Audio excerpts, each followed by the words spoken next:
El vocero de los empresarios, Bruce McMaster, dice que el gobierno no ha tenido una sola reunión para escuchar sus posiciones sobre la reforma laboral, pero en el Congreso recuerdan varias. Marta. Mónica, el hecho es que el proyecto, que comenzará su segundo debate en los próximos días, ya eliminó dos temas que le preocupaban a los empresarios y que tienen que ver con los derechos sindicales y colectivos de los trabajadores. Para este martes se tiene prevista la radicación de la ponencia de la reforma laboral para segundo debate ante el Congreso de la República. La iniciativa de 86 artículos tendría pocas modificaciones frente al discutido en la legislatura pasada, pero dejará por fuera los capítulos de los derechos sindicales y colectivos. Para que no haya ninguna duda. Pese a las audiencias públicas para escuchar las preocupaciones de los diferentes sectores de la producción, el presidente de la ANDI, Bruce McMaster, aseguró que los empresarios no han sido tenidos en cuenta. No hubo una sola reunión realmente con el sector empleador, sector empresarial, los representantes de los empleadores, lo cual es pues un exabrupto, porque al final, por supuesto, después nos dicen que no estamos de acuerdo. No, estamos de acuerdo con muchas cosas.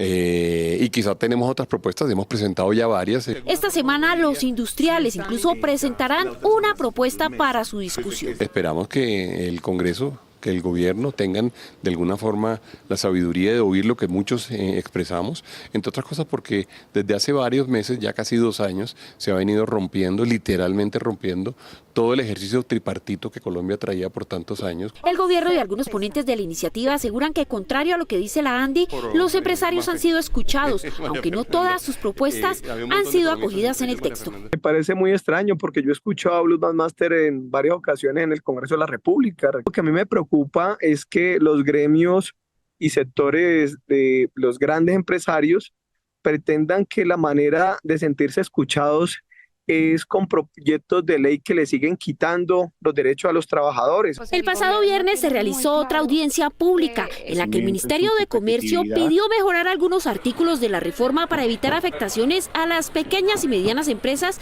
que generan más del 60% de los empleos. Costos asociados que la reforma podría traer a las MIPYMES y que pueden impactar en su crecimiento, en su competitividad.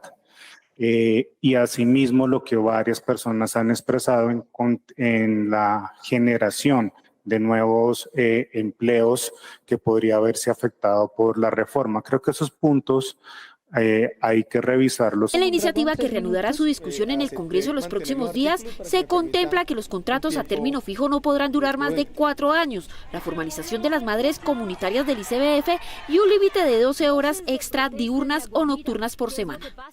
A última hora y con 23 artículos menos, la reforma laboral se salvó en esta legislatura. Más allá de que los sindicatos consideren que con su articulado se pagaba una deuda histórica, los generadores de empleo se quejan de que si en la próxima legislatura se aprueba, impactaría la generación de nuevos trabajos. Marta. Mónica, académicos y gremios de las pequeñas y medianas empresas consideran que la remuneración de las horas extra y los salarios completos para practicantes en un contexto de crisis económica harían más lento el crecimiento del empleo en el país. La reforma laboral, que logró ser aprobada en primer debate antes de terminar la legislatura del Congreso, tuvo ajustes tras la eliminación de 23 artículos relacionados con el derecho colectivo. Mejoramiento de las condiciones laborales. Dentro del proyecto se contempla el pago de los sobrecargos nocturnos a partir de las 7 de la noche y no desde las 9 de la noche como dice la regulación actual. En materia de contratación se contempla aumentar la indemnización por despido sin justa causa y define que el contrato laboral a término fijo podría darse hasta por 4 años. Si pasa ese término, se consideraría indefinido. Hay que acabar con el carrusel que tienen los contratos temporales. A pesar del ajuste que tuvo la iniciativa, los expertos y académicos advierten que incrementar los costos laborales podría generar efectos adversos en materia de formalización laboral, incluso desincentivar la inversión. Una de las decisiones que ha tomado la mayoría de los empresarios por el alto nivel de incertidumbre es precisamente no seguir invirtiendo, o sea, se han congelado, se han suspendido planes de expansión. La mayoría de estudios muestra que cuando hay mayores costos y mayores fricciones, esto se genera desincentivos para la inversión.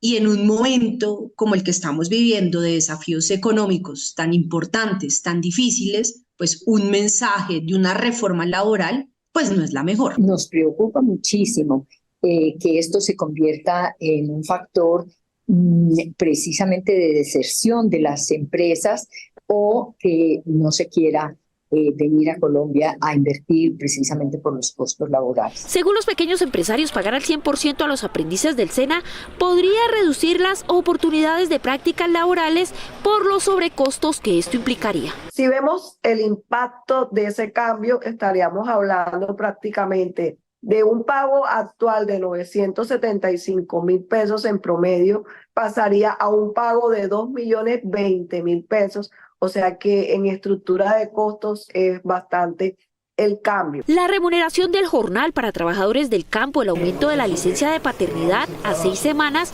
la formalización del trabajo del hogar contemplados dentro de este proyecto de ley se podría tramitar sin necesidad de una reforma según los expertos. Después de 6 meses, la reforma laboral volvió a ser citada en la Comisión Séptima de la Cámara de Representantes, proyecto que lleva 16 artículos votados de los 98 que la componen, pero cuyo trámite debe concluir en su primer debate antes de finalizar la legislatura, o de lo contrario se hunde. Para esta legislatura, que termina el 20 de junio, nosotros tenemos que haber cerrado todo el primer debate. A pesar de la presión que se advierte por el tema de los tiempos, los legisladores de la bancada de gobierno no están dispuestos a aceptar artículos que vayan en contra de la reforma, como sucedió con la Ley Estatutaria de Educación. No podemos permitir que pase lo mismo ni con la reforma pensional ni con la reforma laboral. Es decir, todo aquello que sea regresivo para los trabajadores y las trabajadoras, pues tiene que ser completamente rechazado, no solo por nuestra bancada, sino también por el gobierno. La reforma ya aprobó aspectos como la jornada nocturna, que actualmente se paga desde las 9 de la noche y ahora pasaría a ser desde las 7 de la noche, y también que si se trabaja el día de descanso, dominicales o festivos, se pagaría el 100% y no el 75% como es hoy. Hay artículos fundamentales para los trabajadores y trabajadoras, regresan derechos perdidos hace 22 años. Todos los partidos estamos de acuerdo, como pues los principios, la relación de horas extras, el trabajo familiar, comunitario, la flexibilidad en el horario laboral para los cuidadores, protección al trabajo femenino y rural. Sacar una reforma laboral con temas de dignificación de derechos individuales y que lleven a la formalización y a la creación de nuevos empleos. El tema de mayor discusión se advierte que será el de derecho colectivo, es decir, el sindicalismo. A partir del miércoles estaríamos ya entrando en lo más álgido del debate, que es el derecho colectivo. Hay unas resistencias que definitivamente son muy importantes para poderle dar trámite a toda la reforma tal cual como la quiere el gobierno. El bloque colectivo lo único que hace es incentivar que hayan conflictos laborales y no generará empleos, que es lo que debe buscar la reforma laboral. Lo que generará serán despidos. Y allí seguramente tendremos demasiados problemas en el futuro. El Partido Conservador ha apoyado esta reforma con la presentación de 41 proposiciones, incluyendo el primer empleo para los jóvenes. El incentivo para la contratación de aprendices, que nos parece muy importante a la hora de incentivar en el primer empleo, en generar a aquellos aprendices la posibilidad de acceder al mercado laboral, al campo laboral, y tengan la posibilidad de generar unos ingresos. La bancada de gobierno en la Comisión Séptima de la Cámara aspira a sacar la reforma laboral en 3 debates, tal como sucedió con la reforma pensional.